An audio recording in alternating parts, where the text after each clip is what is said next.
0, 0, 0 was all that I could say.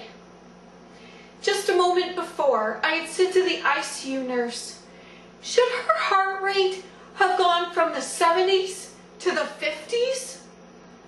She ignored me as she helped the patient in the next bed. And then I turned to her and I said, I think you need to get over here. Her heart rate is only in the 30s now. And then it happened.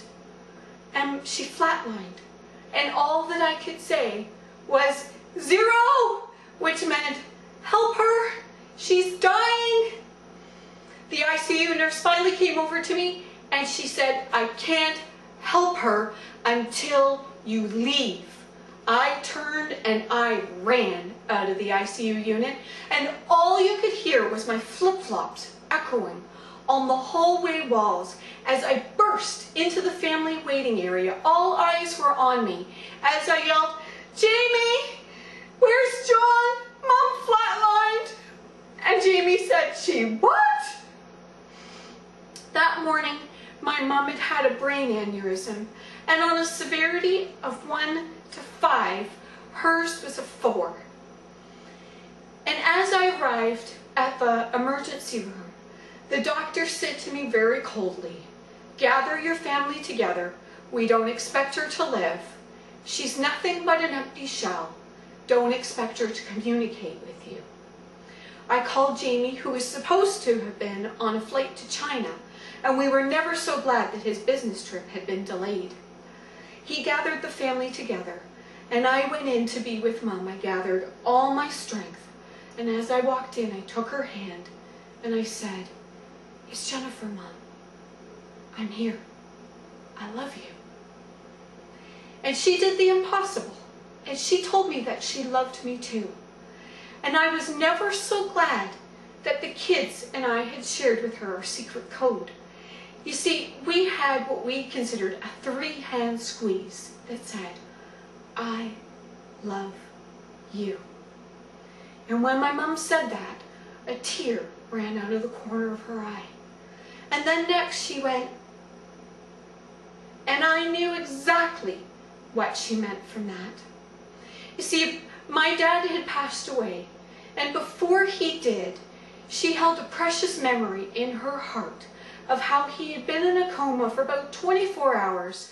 And it's very unusual for somebody to come out of a coma. But when he did, she knew that he saw the glory of heaven. And he went, and she knew that he was seeing things in heavenly places. And even though he couldn't say a word, he looked at her and he pointed up before he passed on and went to be with the Lord. And when she did that, I said, oh, no, you don't, Mom. Don't you give up on me. She made it through that day. But she had a long journey ahead of her. And the doctor said that she would need a delicate brain surgery. And they said to her that they wanted her to regain her strength, so they put her in a drug-induced coma. And in that time, she did beautifully. So we had to prepare for her surgery. Jamie had to go home, take care of business. I had to go home and get my kids off to be at their dad's. My daughter wasn't even aware that while she was at horse camp, this had all happened to Grandma. And John was going to stay with Mom to be with the surgery. And when I went home, all the emotions of the week just crowded in on me. And as I was packing my suitcase, I was thinking about the events of the week. And as I was preparing food to take back with me, as I was opening and closing the fridge, I saw the cookies that I had been saving as a celebration for my breakthrough. You see, for about a year, I had been doing juice fasts and praying and water fasts, and I was looking for purity in my life, and I'd given up junk food completely for about a year. And I said, God, I don't want just a little bit of what you have for me. I just don't want some of what you have for me. But I want to be completely available to you, that you can do everything that you have for me in my life. So as I saw those cookies, I said, God, I'm having a really hard day. I hope you don't mind if I have just one. And I know that God doesn't mind, but we have an enemy who lays in wait to steal, kill, and destroy. And 9 months later, when I look back on the coroner's report, I could see that it was about the time that I bit into the cookie that everything went wrong.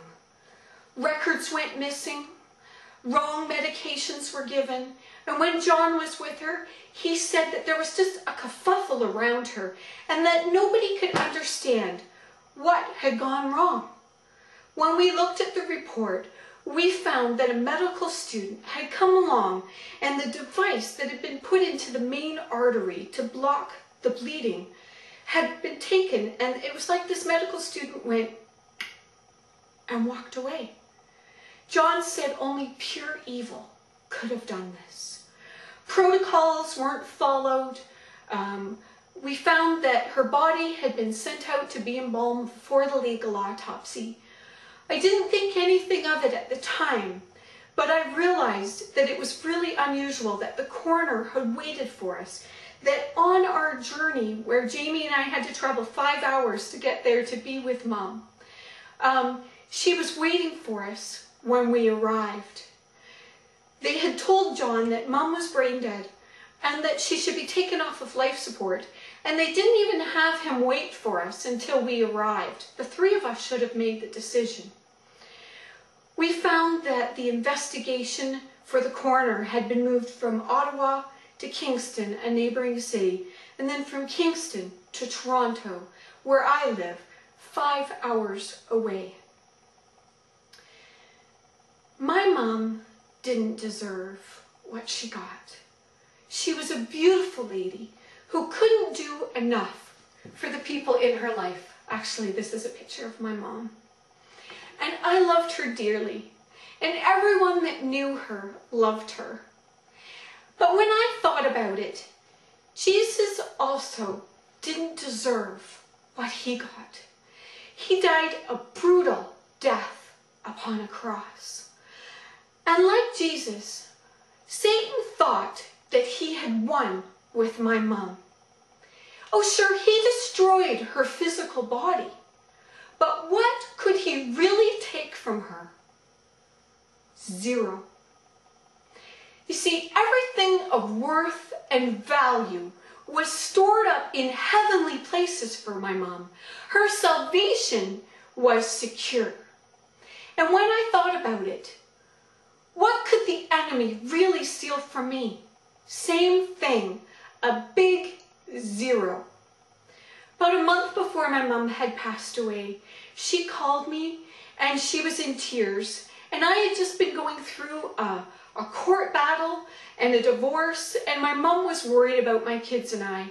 And when she was in tears, I said, "Oh, Mom, what's the matter?" And she said, "Oh, Jennifer," she said, "it was the most beautiful thing. I was standing in my living room and I was praying for you and Amanda and Nathan, my kids. And she said, I had a vision. And Jesus was standing behind you and Amanda and Nathan, and he had his arms wrapped around you. She said, Jennifer, I know you're going to be okay." Satan can't take that kind of assurance away from you. Also, in the time where I was feeling so discouraged and so let down, I had people come up to me and give me words of encouragement, prophetic words. Prophetic word after prophetic word was given to me. And one person who didn't even know my situation came up to me and they said, "Satan wanted you to be bitter, but God is pleased because you have stayed sweet." There will be a day, as my mom and I always talked about it, that we will stand on the sea of glass as clear as crystal before the throne of God, and we will worship him together forever. And in that time, there will be 0 pain, there will be 0 suffering, and there will be 0 tears, because God is good.